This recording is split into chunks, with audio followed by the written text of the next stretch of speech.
पर सार्वजनिक ही कार्य होना चाहिए, उसी का लाभ हमें आपको मिलता है।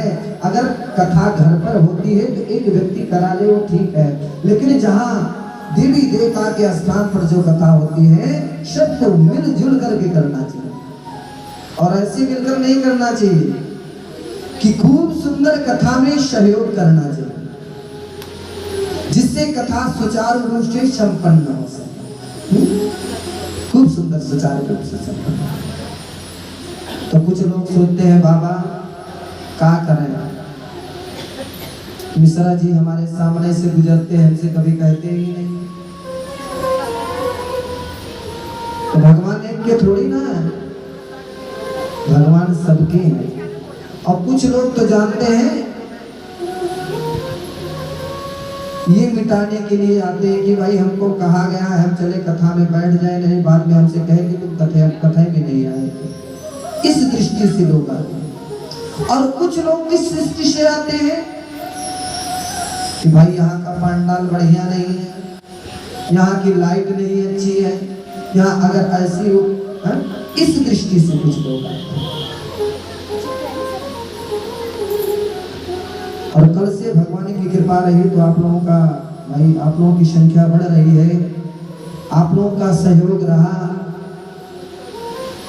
और जितनी सहयोग करता रहे तो मंच बाहर भी कर लग सकता है। अगर आप लोगों का सहयोग रहा, गोविंद की कृपा रही, हमारे करने से कुछ नहीं होता, उन्हीं के करने सब कुछ होता है। आज से ही विचार चल रहा है।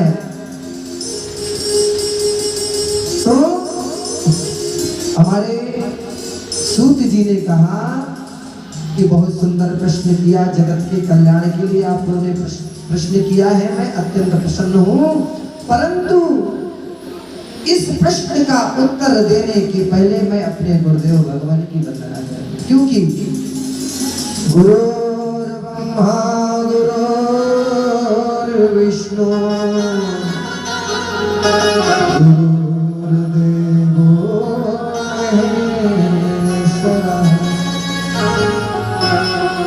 गुरु साक्षात परब्रह्म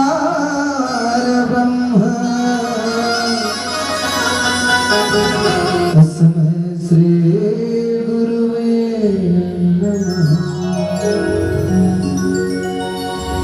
बोले किनकी वंदना कर रहे हैं? बोले सुखदेव जी भगवान की। बोले सुखदेव जी कौन है? अब बीच में ला करके प्रश्न डाल दिया कि सुखदेव जी कौन है। तो सुखदेव जी के बारे में जानना चाहते हैं तो सुखदेव जी हमारे ऐसे हैं कि राधे रानी की गोदी में बैठ करके खूब किलकारी मार करके सुंदर कौतुक कर रहे हैं। एक दिन राधा रानी के मन में आया कि बेटा जाओ पृथ्वी लोक में और भगवत धर्म का प्रचार करो। लेकिन हमारे सुखदेव जी ने दोनों हाथ जोड़ा, कहा भैया नाना अगर मैं वहां जाऊंगा तो मुझको माया घेर लेगी, और माया घेर लेगी तो मैं आपका भजन नहीं कर पाऊंगा, क्योंकि ये माया किसी को भी नहीं छोड़ी है, पूरे संसार को नचाया है सज्जनों। अरे सारे जग को रही नचाए, माया की जादूगरनी, सारे जग को रही नचाए,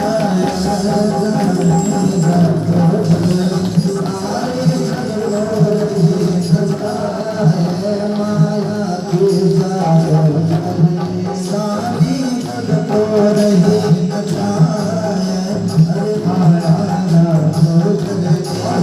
माया क्या है? माया किसे कहते हैं? बोले अगर पुत्र में प्रेम लग जाए तो भी एक माया, पत्नी में प्रेम लग जाए वो भी एक माया, धन में प्रेम लग जाए बोले वो भी एक माया।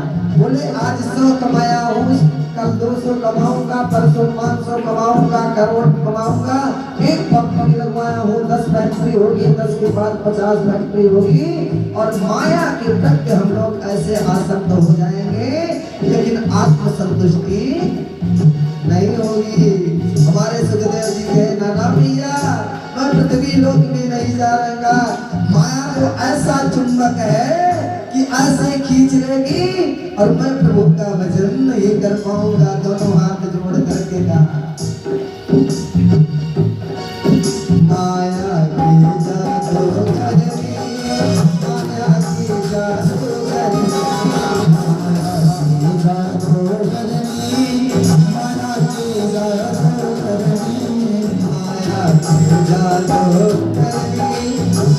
की जादूगरनी, माया की जादूगरनी, माया की जादूगरनी। और माया हमें आपको कब घेरेगी हमें आपको पता नहीं लगेगा।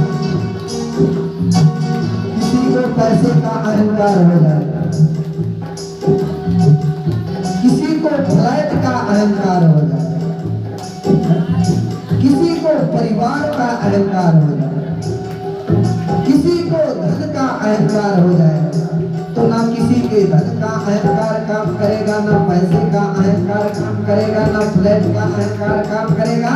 सज्जनों, हमें आपको अहंकार करना है तो प्रभु के चरणों का अहंकार करो कि मुझसे बड़ा प्रेमी प्रभु के प्रति मुझसे बड़ा भक्त कोई है ही नहीं। इससे हमारा आपके जीवन का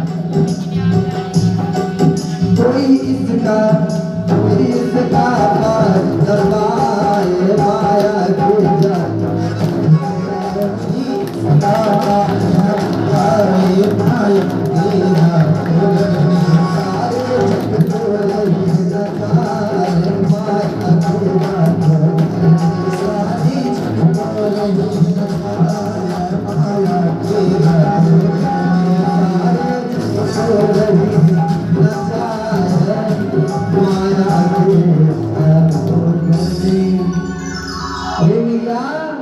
माया ऐसी जादूगरनी है कि पूरे जग को नचा देती है और इसका पार कोई पा नहीं सकता। भैया उस माया में मैं नहीं जाता।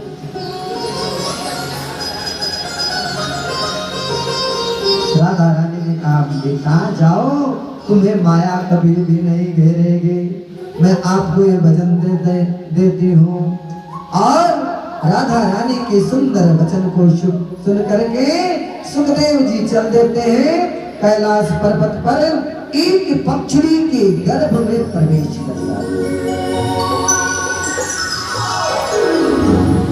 और जैसे पक्षी के गर्भ से उस अंडे का प्राकट्य होता है, तैसा एक कौतुक हुआ। एक सुंदर बर्फीली हवा चली कि पक्षी और पक्षी उस हवा के डर से दोनों वहां से भाग गए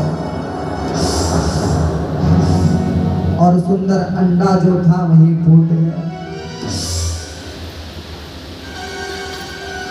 सज्जनों, कहने का तात्पर्य कि संकट में कोई काम आने वाला नहीं है। हम पुत्र के लिए चोरी करते हैं, पुत्र के लिए मकान बनवाते हैं, पुत्र के लिए धन कमाते हैं, लेकिन वो धन हमारे कार्य में आने वाला नहीं। कितने कितने अधर्म कार्य हम आप कर डालते हैं, उसका प्रायश्चित हमें ही भोगना पड़ेगा, अन्यथा और किसी को भोगना नहीं। चिंतन करके देखो सज्जन, अपने संतान को छोड़ करके वो पक्षी पक्षी नहीं सोचते।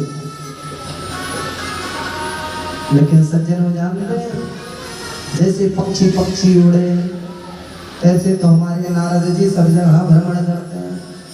नारद जी के मन में विचार आया कि भाई ये अंडा है, फूट गया, अगर सुखदेव जी का जन्म नहीं होगा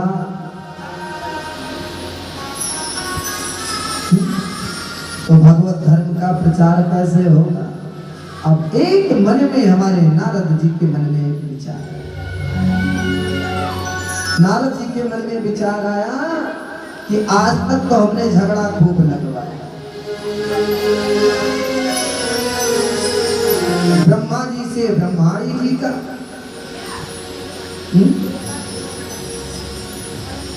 विष्णु जी से माता लक्ष्मी जी का, लेकिन मन में विचार आया कि कौतुक आ जाता भोलेनाथ जी से पार्वती मैया का एक बार झगड़ा हो जाता तो खूब आनंद आता।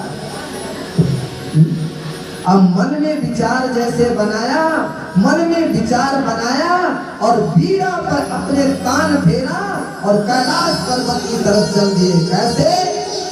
नारायण नारायण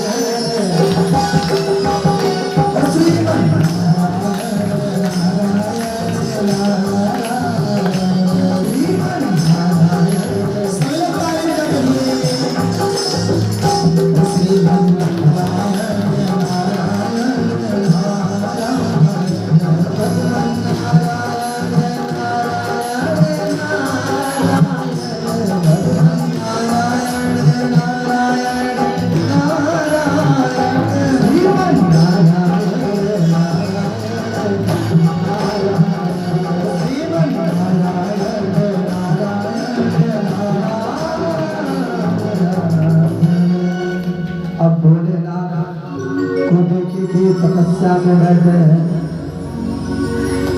अब हमारे नारद जी ने विचार किया तो समय तो बहुत बढ़िया भी लगा भैया।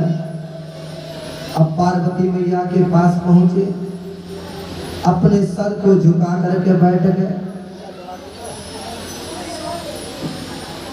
नारद जी से पार्वती मैया पूछी, अरे बेटा क्या बात है, बहुत दिनों के बाद आगमन हो रहा है, कुछ तो बोलो। अब हमारे नारद जी तो कौतुकी, झगड़ा लड़ाना है, दिमाग में कंप्यूटर है ना। नारद जी का दिमाग उस समय कंप्यूटर था। आज जो मोबाइल का काम कर रहा है वो उनका दिमाग का ही काम करता था। आज हवाई जहाज उड़ रही है, हमारे हनुमान जी पहले के हवाई जहाज। अब दिमाग इधर उधर चला रहे हैं। मैया क्या कर, इस समय में कहीं आना जाना सब कुछ बंद कर दिया। एक कटोरी में लड्डू लाए, बेटा जलपान को करो, बहुत दिनों के बाद आगमन होना। इस समय ना कहीं मैं जलपान करता हूँ ना मैं भोजन करता हूँ। बोले बेटा क्यों? बोले भैया आजकल किसी के ऊपर विश्वास करने लायक नहीं। देखिए कैसी भूमिका बना रहे हैं नारद जी। बोले इस समय कोई किसी के ऊपर कुछ भी विश्वास करने लायक है ही नहीं। इसमें ना पिता पुत्र के ऊपर और ना पुत्र पिता के ऊपर, ना पति पत्नी के ऊपर और ना पत्नी पति के ऊपर, कोई किसी के ऊपर विश्वास नहीं करता। और मैया इसको देख करके तो मुझे बड़ा कष्ट हो गया। मैं खाना पानी भोजन सब कुछ करना किसी जगह पर एकदम बंद कर दिया। प्रेम खत्म हो गया, किसी के अंदर प्रेम व्यवहार रह ही नहीं गया। अब तो पार्वती मैया कहीं भाई मैं तो सबकी बात तो नहीं जानती लेकिन अपनी बात बोलो भैया क्या जानती हो?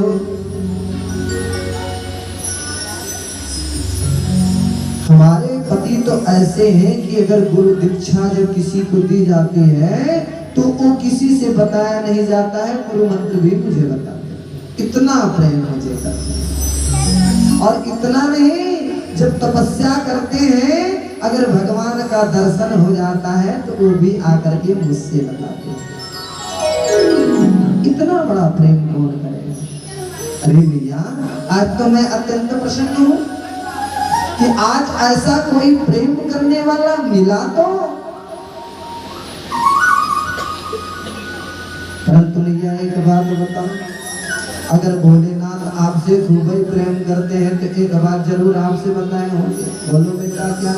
वो जो गले में मुंडों की माला धारण किए हैं, ये तो बताया होगा कि किसके मुंडों की माला है। अब तो पार्वती मैया कहीं ये तो भोलेनाथ ने तुम्हारे कभी नहीं बताया। अब तो मन ही मन में लड्डू फूट गया नारद जी की, मेरा काम मैया सो तो ठीक है, अब मैं चलता हूँ, आगे आपकी मर्जी। अब किसके मुंडों की माला है, अगर प्रेम करते हुए होंगे या किए रहे होंगे तो आपसे बताए होंगे, तो नहीं आगे आप जानो। अब नारद जी ने बीड़ा पर तान फेरा, नारायण नारायण करना शुरू कर दिया। और जैसे नारायण नारायण करते हुए जा रहे हैं तैसे रास्ते में भोलेनाथ के कहा नारद जी ने, प्रभु नारायण सोचे रास्ते से गुजर रहा था, आपका भी दर्शन करते चलो, लेकिन एक संदेश है आपका। बोलो। बोले भोलेनाथ से कि आपको मैया ने याद किया, थोड़ा जल्दी हो जाइए। अब भोलेनाथ ने कहा कि नारद अगर आपका पदार्पण हो गया है तो मैया मुझे याद ही करेगी। अगर तुम्हारा पदार्पण हो गया है तो कोई ना कोई कार्य बना करके ही आए। अब उधर पार्वती मैया क्या, पहले के जमाने में कोप भवन हुआ करता था। अगर माताएं बहनें रूठती थी उसी कोप भवन में चली जाती थी तो सभी लोग जानते थे कि आज रूठ गई, स्त्री रूठती। अब तो पार्वती मैया को इतना क्रोध आया, इतने गुस्से में आ गई। बताओ मैं भोलेनाथ से इतना प्रेम करते, अरे वो तो ऊपर से काले थे ही अंदर से भी काले निकले। अब सारी राजसी वस्त्रों को निकाल दिया, सर पर मुकुट के ताज को निकाल करके फूंक दिया। नारद जी ने कहा तो मेरा काम बना।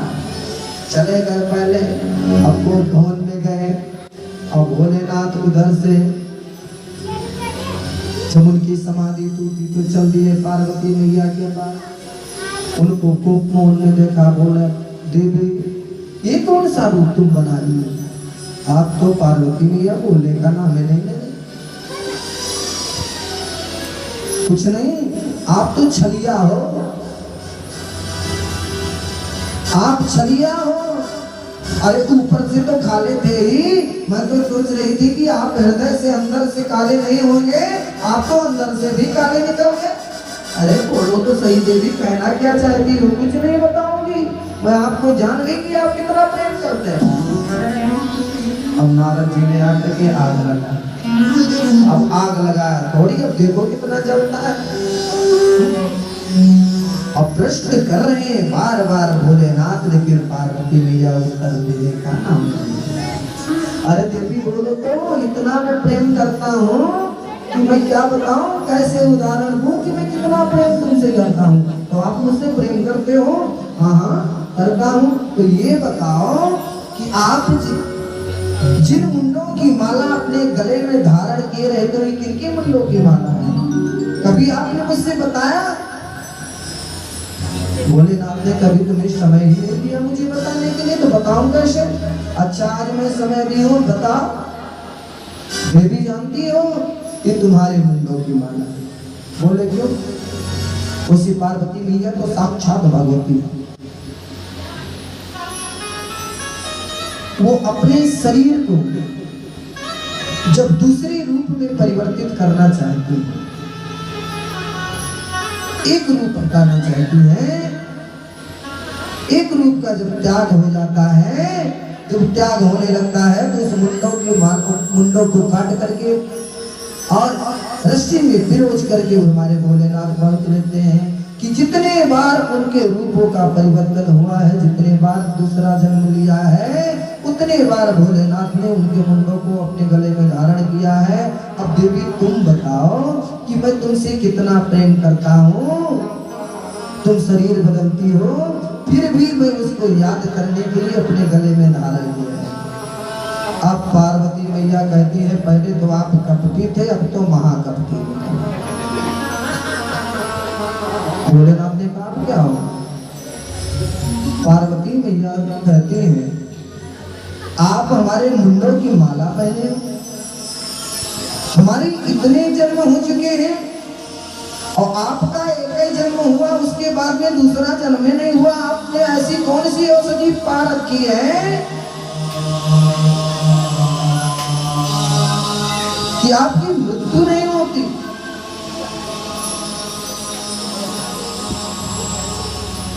उस औषधि का पान मुझे भी करा।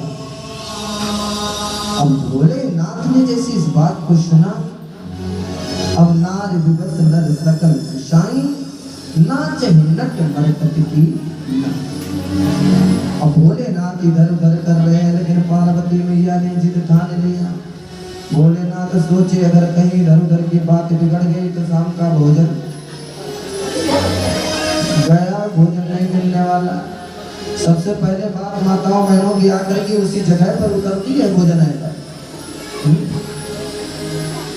और दूसरी बात, माताएं बहनें दूसरों की पढ़ाई ही नहीं सुन सकती। क्यों भाई? कोई रिश्तेदार के घर के परिवार किसी रिश्तेदार के यहाँ गए हो, खूब सुंदर पकवान भोजन बना हो और भोजन करके आए हो, प्रशंसा कर दे अगर, और प्रशंसा अगर एक बार कर दिए, कहा भाई वहां गए थे बहुत सुंदर भोजन दे दिया था, अब तुरंत देवी जी कहेंगी हाँ हाँ भाई एक बार गए भोजन बहुत बढ़िया मिला, हम तो आपको जहर देते हैं, भोजन नहीं देते, जाओ वहीं खाओ। ये नहीं सोचेगी कि भोजन में क्या बना था, उसे हम भी बनाए, उसे आपको खिलाए। दिमाग दूसरी जहां चला जाए, दूसरों की बड़ाई तो सुन ही नहीं सकते। तो पार्वती मैया कह रही हैं, अब भोलेनाथ कह रहे हैं कि हमने श्रीमद् भागवत कथा का श्रवण पान किया, अर्थात हमने अमर कथा सुनी है। अब पार्वती मैया कहती है अमर कथा मुझे भी सुनाओ।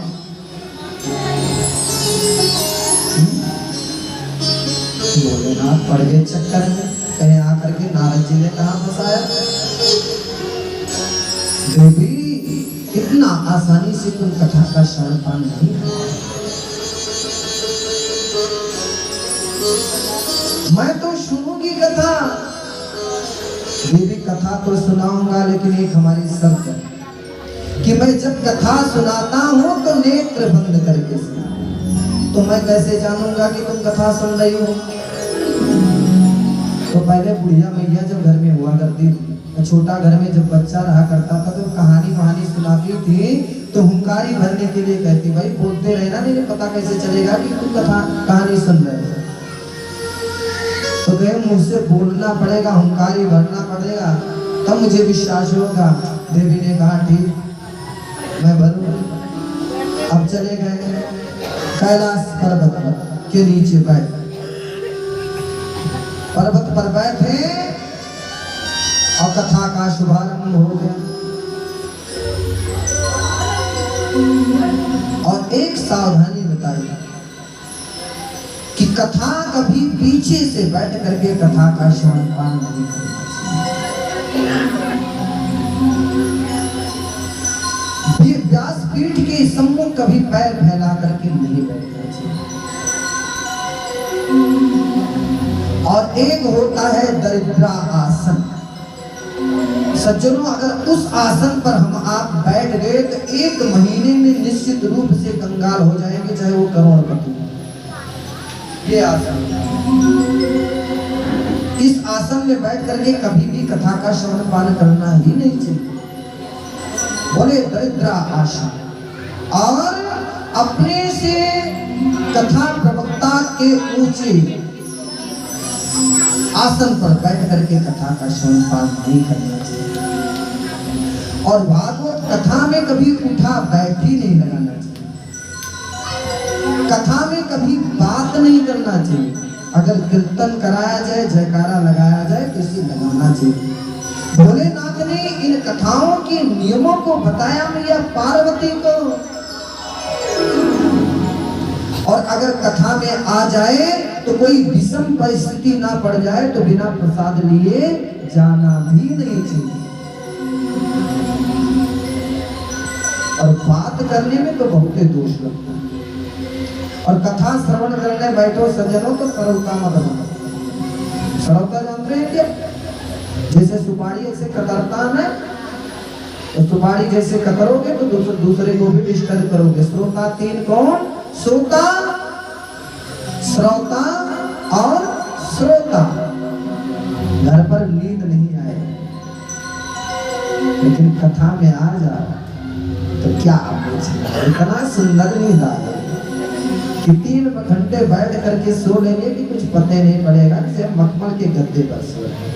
कथा में नींद भी बहुत आती है। और सज्जनों अगर नींद आ गई तो समझ लीजिए कि कलयुग का महाप्रकोप चल रहा है। इतने प्रयोजनों को भोलेनाथ ने बताया और बैठ करके अपने नेत्रों को बंद किया। सम्मुख में मैया पार्वती श्रोता बनकर बैठी, भोलेनाथ भक्ता बन करके बैठे और बैठ करके सुंदर कथा का श्रवण शुरू कर दिए। बोलिए भक्त और भगवान के जय हो। अब सज्जनों कथा का शुभारंभ हो गया। भोलेनाथ कथा करना शुरू कर दिए। एक दिन की कथा हो गई। कथा का ऐसा प्रभाव रहा कि फूटा अंडा जो है वो जुड़।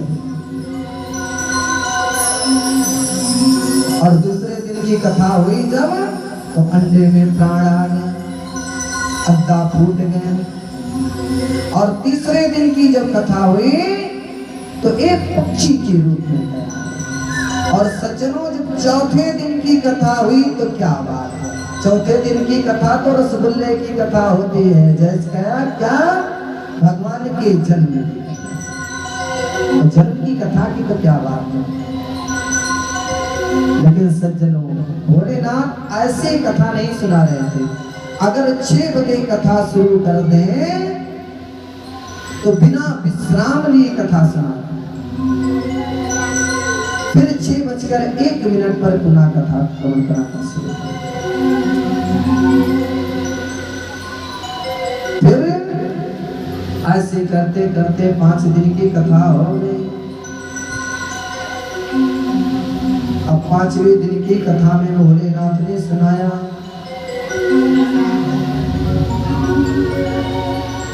उद्धव जी ने पूछा कि त्याग क्या होता है। उसी बीच में कृष्ण, अब माता पार्वती उसी बीच में थक गए। अब उसी बीच में उनको नींद, अब जब नींद आई तो सुंदर प्रश्न उद्धव जी का के लिए ये रहा। और उधर सुख पक्षी के अंदर प्राण आ गया। तोता जानते हैं कि कुछ दिन में अगर उसे सिखाया जाए तो जैसे हम आप बोलते हैं वैसे बोलना शुरू कर। अब जैसे पार्वती मैया बोली थी वैसे सुख पक्षी जो है उसी तरीके से बोलना भी सीख लिया। अब पार्वती मैया सो गई। अब उस पक्षी को कथा मीठी लगने लगी और बोले अगर हुंकारी नहीं भरा जाएगा तो कथा बीच में ही विराम ले लेगी। इसलिए जैसे पार्वती मैया हुंकारी भर रही थी वैसे सुख पक्षी भर रही।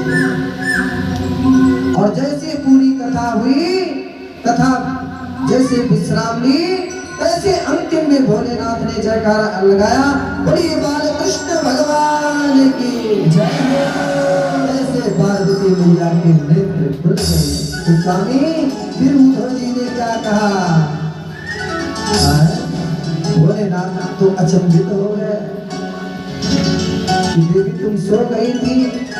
हाँ स्वामी मैं सो गई, लेकिन अगर तुम सो गई तो बीच में हुंकारी कौन भरेगा।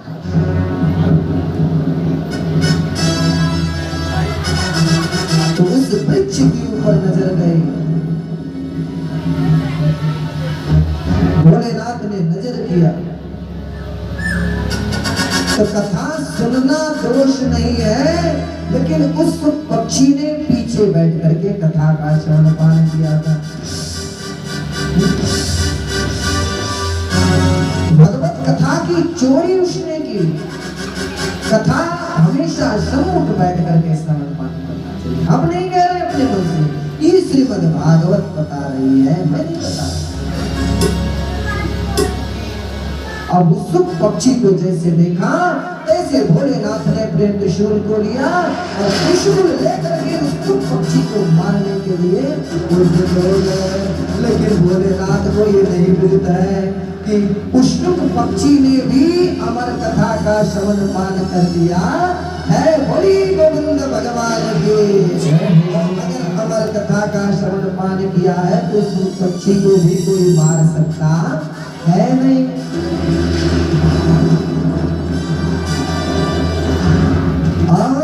इधर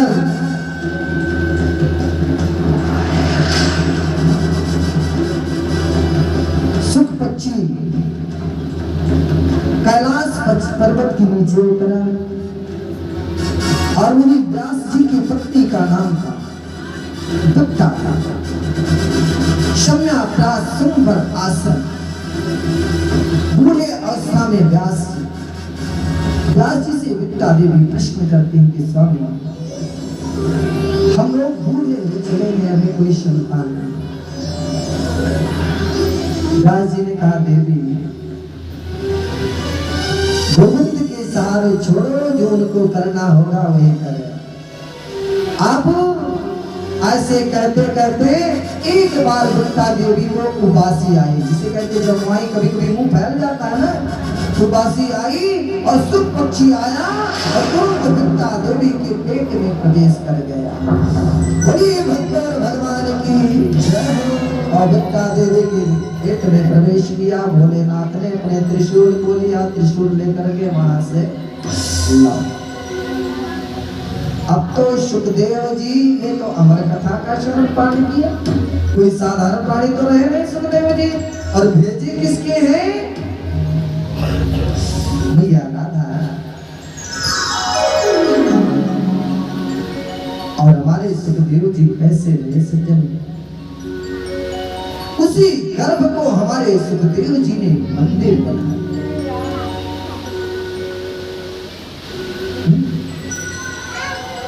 कहते हैं गर्भ में बहुत बड़ा कष्ट होता है, लेकिन ऐसा कुछ नहीं। वास्तविक में प्रेम जहाँ लगा लो, गोविंद में जब भी प्रेम जिस जगह पर लगा लो, वही हमारे आपके लिए मंदिर बन जाता है। उसी गर्भ को ही हमारे सुखदेव जी ने मंदिर बना दिया सज्जन।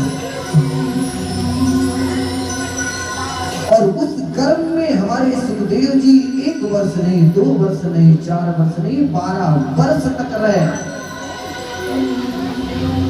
एक दिन वित्ता देवी ने कहा व्यास जी से, स्वामी मेरे पेट से तो कुछ वेद ध्वनि सुनाई पड़ती है। व्यास जी ने कहा, देवी लगता है कोई संस्कारी बहुत अच्छा संतान है।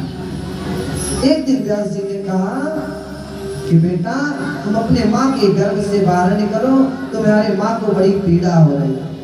जैसे सुखदेव जी कहना चाहते हो कि मैं ऐसे बाहर नहीं निकलूंगा, अगर मैं बाहर निकलूंगा तो मुझे माया घेर लेगी और मुझे माया की आवश्यकता नहीं। बोले निकलो बेटा, कह नहीं निकलूंगा। इसके लिए विष्णु जी को सम्मुख में बुलाया गया। विष्णु जी ने आकर के कहा, बेटा तुम्हें माया नहीं घेरेगी, तुम अपनी माँ के गर्भ से। और जैसे उन्होंने कहा कि तुम्हें माया नहीं घेरेगी, तुरंत हमारे सुखदेव जी का प्राकट्य हो जाता है। बोलिए सुखदेव जी महाराज की जय। मन विरह का तरया जुहार, तन्मय तरया तरवे विदृतम, सर्वभूत गणम मनमान तोष। और जैसे हमारे सुखदेव जी का प्राकट्य हुआ, उसी अवस्था में हमारे सुखदेव जी जगत की तरफ चौड़ा वक्षस्थल, लंबी लंबी भुजाएं, मस्तक पर तेज चमक रहा है। हमारे सुखदेव जी आगे की तरफ प्रस्थान कर रहे हैं, पीछे पीछे हमारे व्यास जी दौड़ते जा रहे हैं, पुत्र पुत्र कहते हुए जा रहे हैं। लेकिन सुखदेव जी रुकने का नाम ही नहीं ले रहे हैं। आगे थोड़ी दूर जैसे गए, जाने के बाद में जैसे पुत्र पुत्र कह रहे हो, तो उसके बाद में वृक्ष जैसे कहना चाहते हो कि अगले जन्म में आपके ये पिता रहे हैं और आज के जन्म में आप इनके पिता रहे हो। जंगल की तरफ प्रस्थान कर गए और वहां व्यास जी अधीर होकर के और वहां से लौट, और वहां से जैसे लौट करके आते हैं, सुंदर सुखदेव जी के जन्म की कथा का श्रवण पान हमारे सूत जी ने कराया, सुंदर वंदना की। और उसके बाद में आदरणीय सूत जी देव को प्रणाम करते हुए शौनक जी द्वारा पूछे गए 6 प्रश्नों का उत्तर देना शुरू कर दिया। पहला प्रश्न क्या था कि मानव के लिए परम धर्म क्या है? बोले कि श्री कृष्ण के चरणों में सुंदर प्रीति।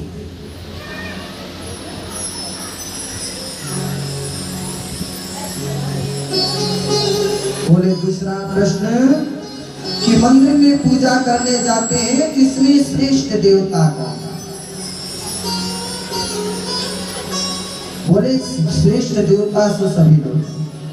सज्जनों ध्यान देने की बात है, अगर कोई वृक्ष लगाया जाए वृक्ष, तो उस वृक्ष में अगर जल डाला जाएगा तो उसमें टहनियां निकलेंगी, टहनियों से फल निकलेंगे, फल फूल निकलेंगे, फल निकलेंगे, लेकिन टहनियां अनेक। मेरा गोविंद एक है, देवी देवता तो एक ही है, लेकिन उसमें से टहनियां अनेक निकली हुई है।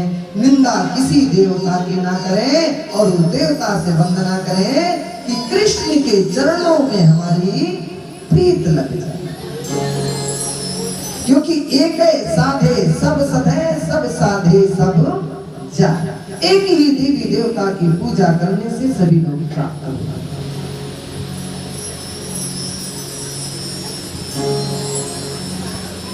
और बोले तीसरा प्रश्न, अगर भगवान अजन्मा है तो गोविंद मेरा जन्म क्यों लेता है? बोले कि मेरे गोविंद का कभी जन्म हुआ ही नहीं। हमारे गोविंद का, हमारे प्रभु का तो हमेशा अवतार हुआ है। और अवतार कब होता है? हमारे प्रभु कब अवतार लेते हैं? जब जब धर्म की हानि, जब जब धर्म की हानि, जब जब धर्म की हानि, जब जब धर्म की हानि, बाढ़ी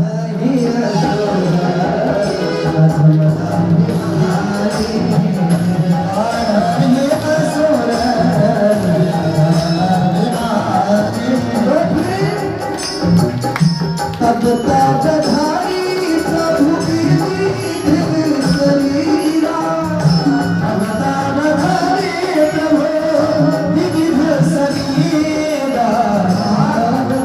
बधाई प्रभु विविध शरीरा। चाहे जो रूप धारण करके मेरा गोविंद आए, फिर अलग कृपाने हो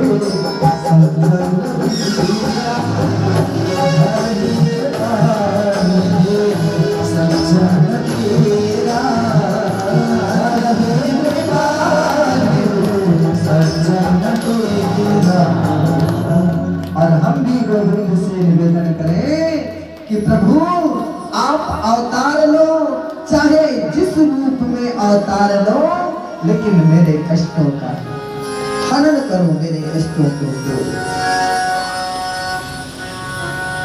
जब जब होई धर्म की हानि, बाढ़े असुर अधम अभिमानी, तब तब धरि प्रभु विविध शरीरा, हरे कृपा निधि सज्जन पीरा। मेरा प्रभु अवतार लेता है, चाहे राम के रूप में ले, चाहे कृष्ण के रूप में ले, किसी रूप में अवतार ले, लेकिन अपने भक्तों के संकट को दूर करने के लिए, ऋषि महात्माओं के संकट को दूर करने के लिए मेरा प्रभु अवतार लेकर के और सबके कष्टों को दूर करता।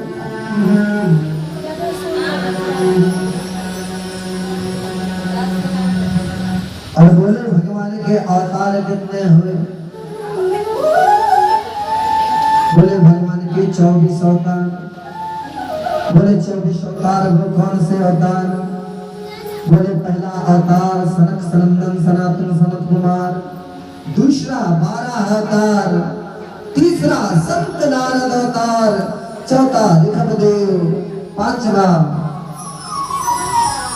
चौथा नर और नारायण, 5वें में कपिल देव जी भगवान का अवतार हुआ, 6वें में दत्तात्रेय, 7वें में यज्ञ भगवान, 8वें में ऋषभदेव, 9वें में पृथु जी का और 10वें में मत्स्य, 11वें में कच्छप अवतार, 12वें में धन्वंतरी, 13वें में मोहिनी, 14वें में नरसिंह अवतार, 15वें में वामन, 16वें में परशुराम, 17वें में महर्षि वेदव्यास, 18वें में श्री राम अवतार, 19वें में श्री बलराम जी का अवतार जिसे शेष अवतार कहते हैं, और 20वें में कन्हैया अवतार, 21वें में हरि अवतार, 22वें में हंस अवतार, 23वें में बुद्ध अवतार और 24वें में हमारे गोविंद का कल्कि अवतार, 5 वर्ष की अवस्था की कन्या के गर्भ से हुए। लेकिन इन अवतारों में 2 अवतार एक ऐसा अवतार है कि जो कि परिपूर्णतम अवतार माना जाता है। राम कृष्ण 2 एक है, अंतर नहीं निमेष, इनके नयन गंभीर है तो इनके चपल विषय। इनमें 2 बाल कृष्ण का और राम जी का अवतार विशेष रूप से माना जाता है। और ऐसे होते हुए हमारी सूत जी ने 24 अवतारों का निरूपण किया। फिर सौनक जी ने सुंदर प्रश्न कर लिया सूत जी से, क्या कि गुरुदेव आपने जिस श्रीमद् भागवत कथा का श्रवण पान आपने हमें कराया है, जिसका उपदेश आपने हमें दिया है, कि इसकी रचना कब हुई और किसने की, कहाँ की, क्यों की, कृपा करके ये कथा मुझे श्रवण कराएं। सूत जी कहते हैं, युगा पर समन प्राप्त तृतीय युग पर